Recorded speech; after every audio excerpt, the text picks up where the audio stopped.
welcome to a brand new episode of the Daily Debate. My name is Ahmed Nader, and tonight we're going to focus on the latest updates regarding the path of the American-Iranian negotiating path that took place for the past few weeks, and more specifically for the past 48 hours, as we have heard of the possibility of the conclusion of the negotiations between the U.S. and Iran to be ending the war with a memorandum of understanding, and it could have been signed for today, and it should be signed within the next few days. And we'll be shedding more light on the role of Egypt in terms of mediating alongside Pakistan, Qatar and Turkey to be ending the war that took place for the past 4 months.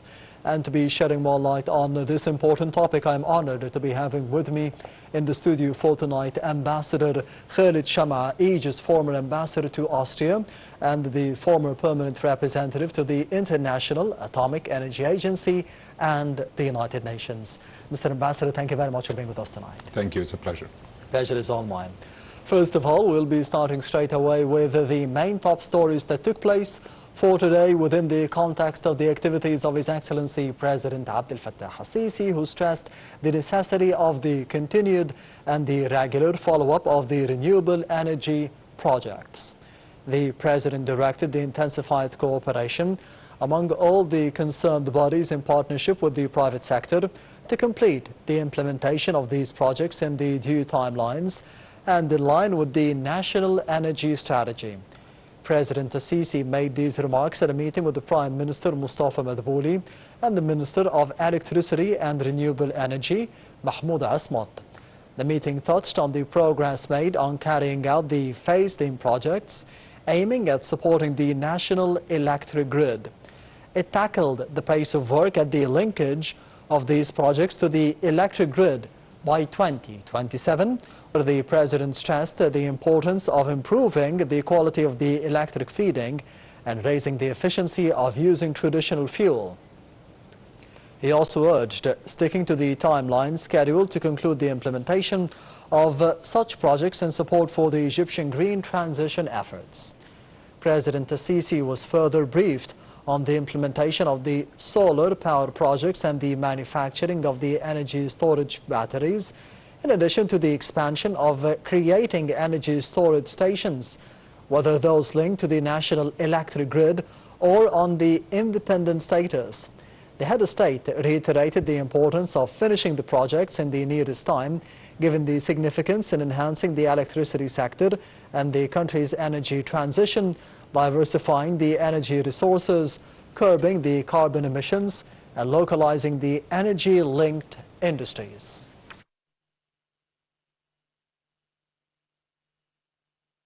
And moving on to the activities of President Abdel Fattah al-Sisi that will be taking place for the upcoming days, as President al-Sisi will be participating in a summit of the group of 7 industrial nations, scheduled to be chaired by France from the 15th to the 17th of June in Evian City. Presidential spokesman Mohammed al-Shinawi said that Egypt's participation in the G7 summit on a partnership capacity affirms the pivotal role in enhancing the development and stability efforts in the Middle East. He added that President al-Sisi is scheduled to hold bilateral meetings on the sidelines of the 2-day summit with a number of leaders of the participating countries, on top of them the U.S. President Donald Trump. The summit focuses on various issues, including promoting the global economic growth, as well as accelerating the progress towards sustainable development objectives.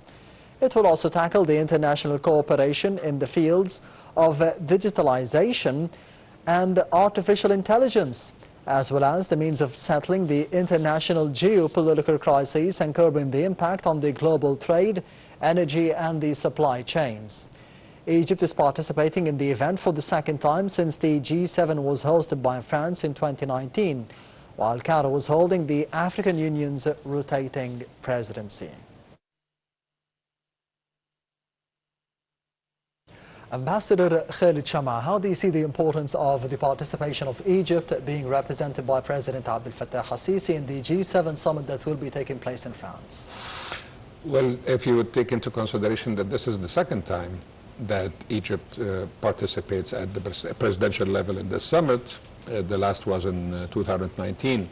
I believe it is a very important participation, the implications of which will be substantial, especially in terms of the conflicting situation in the region, yes, the tension that we're witnessing. That is not only political nor militarily, but it is also a severe economic situation that is being faced by the region, by the Middle East, but also globally. So Egypt's participation and the President's participation in this summit is of extreme importance, definitely. It will be focusing on industry, the biggest 7 industrialized nations in the world, with the participation of Egypt as well as a partner in the capacity of being a partner for those 7 big countries in this field. What does this say about the leap that we have had in this sector under President Al-Sisi?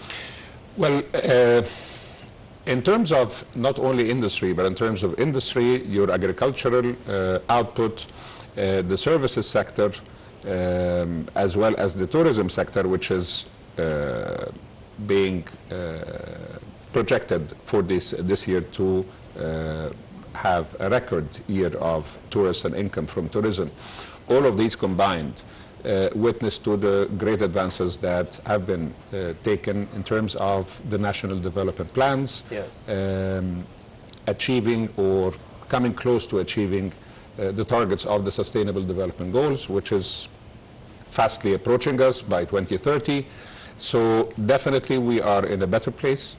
Yet, of course, there is still lots of work that needs to be done by all sectors of society and by all productive sectors in regard to achieving their targets.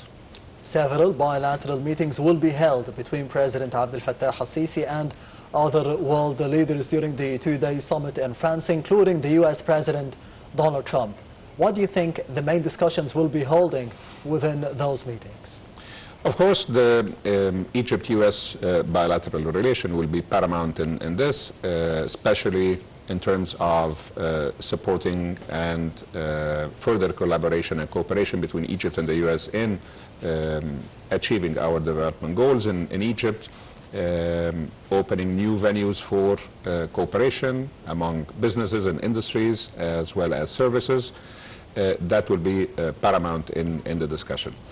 Of course, we have also long-standing strategic relations and cooperation with the US that will be further discussed.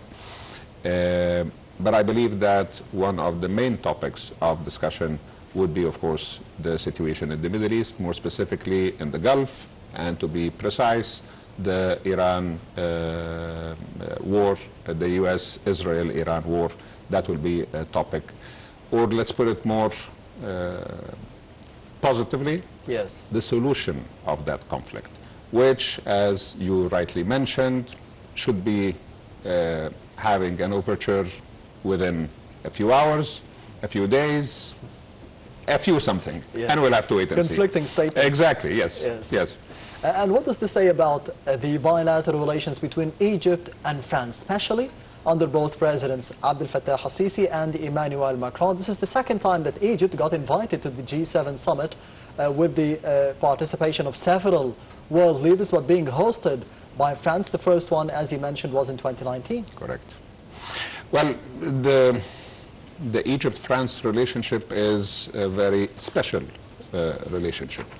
And special here relates not only to political or economic ties. It's a societal relationship, it's a cultural relationship, it's more of a civilizational relationship between the two countries. Yes. So it's really a multifaceted sort of relationship which has been strengthened over and over again through bilateral visits, whether by President El-Sisi to France or by President Macron to Egypt, the latest of which was to Alexandria just a few weeks back.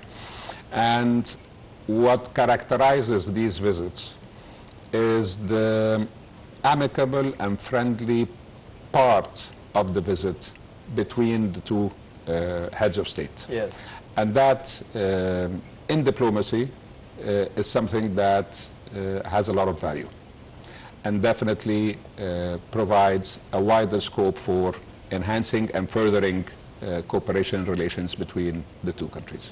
Yes, Ambassador, moving on to the activities of Foreign Minister Dr. Badr Abdulati, who had conducted a phone call with the Djiboutian counterpart Abdul Qadir Hussein Omar to discuss the ways of strengthening the bilateral relations and exchange the views on the developments in the Horn of Africa.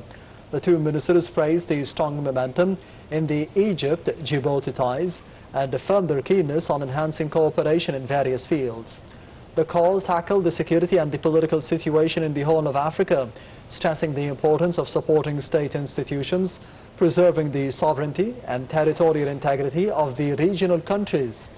The minister stressed the rejection to any unilateral actions that undermine the stability and the opposing attempts to establish parallel entities that threaten national unity.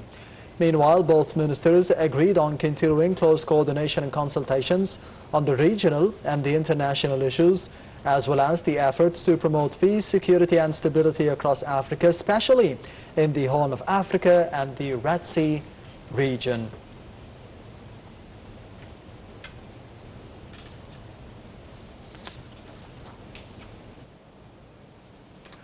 And the Minister of Foreign Affairs, Badr Abdulati, headed to Brussels to hold meetings with senior officials in the European Union institutions. The Foreign Minister is scheduled to travel to Luxembourg tomorrow to assume the co-chairmanship of the 11th meeting of the Egypt-European Union Association Council. On the sidelines of the meeting, Abdulati will hold a series of bilateral meetings with the European foreign ministers and the senior officials to discuss means of enhancing bilateral relations and exchange the views on various regional and international developments. And we will be heading to the first report of the daily debate for tonight, focusing on the efforts of Egypt in terms of mediating for the American-Iranian negotiations to be concluding and ending the war as soon as possible. We'll be having more details in the upcoming report. Stay tuned. Foreign Minister Badr Abdulati discussed the latest developments in US-Iran negotiations with his Pakistani and Iranian counterparts. As reports suggested, Washington and Tehran were nearing an agreement that could ease regional tensions and halt the conflict. Abdulati spoke with Pakistan's Deputy Prime Minister and Foreign Minister Mohammad Ishaqdar, and separately with Iranian Foreign Minister Abbas Araghchi. The Foreign Ministry stated the calls came amid growing expectations that the United States and Iran could sign a memorandum of understanding as early as Sunday, potentially paving the way for a broader de-escalation framework, the reopening of the Strait of Hormuz, and renewed negotiations over Iran's nuclear program. During his conversation with Dar, Abdulati reviewed the latest developments in negotiations and efforts to reach an agreement between Washington and Tehran. He stressed the importance of maintaining momentum towards a deal and expressed hope that the current diplomatic opportunity would be seized to help end the conflict and support regional stability. In a separate call, Araghchi briefed Abdulati on the latest developments in negotiations. Abdulati affirmed Cairo's support for efforts to reach a deal to reduce tensions and the conflict, serve interests of all parties, and contribute to regional security and stability. Media reports said that senior G7 officials believed that the two sides were edging closer to an agreement that could reopen the Strait of Hormuz ahead of the Group of Seven summit in Evian-le-Bain, France, from 15th to 17th of June. The arrangement would likely take the form of a memorandum of understanding rather than a final settlement. Negotiators were still finalizing the language of the document, while Iran continued to insist that any agreement should also address Israeli military operations in Lebanon. The proposed memorandum could reportedly be signed by U.S. Vice President J.D. Vance and Iranian Parliament Speaker Mohammad Baqir Ghalibaf, although no venue had been formally confirmed. U.S. President Donald Trump said that Washington and Tehran were on the verge of reaching a peace agreement and announced that he had cancelled planned military strikes against Iran. Iranian officials later cautioned that no final decision had yet been taken and urged media to avoid speculation about contents of any potential deal.